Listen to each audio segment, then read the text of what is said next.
Hi there, Simon Stokes here from Shugle Studios in Glasgow. Please click subscribe below to get more tips and tutorials from this YouTube channel.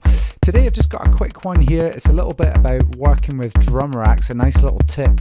Now, if you're working with Push or you're working with some other form of hardware, what you might find is that you build up all of your drum beats inside a single drum rack. So here I've got kicks going on, I've got, different bits of percussion, little bits of hats and things, and they're all inside a single drum rack, which is fine as you're building up the idea for a track. However, when you come to arrange, this can be a bit of a problem. If you've got all of your parts inside a single drum rack, then it can get a little bit difficult to tell where things are changing in an arrangement. I much prefer to have everything split into individual tracks here so that you can see very clearly when you take a glance at your arrangement where parts come in, where parts come out. So I do like to jam with a piece of hardware like Push when I'm building up my beats. So a really nice tip here is to just extract your chains out. So let's have a quick look.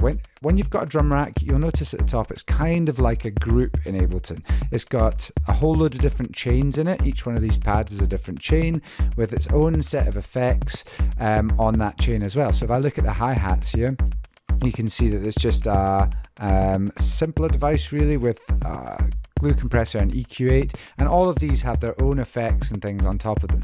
Now, what I want to do is just extract these out. So if I go to my kick drum here, for example, right click on it and go to extract chains.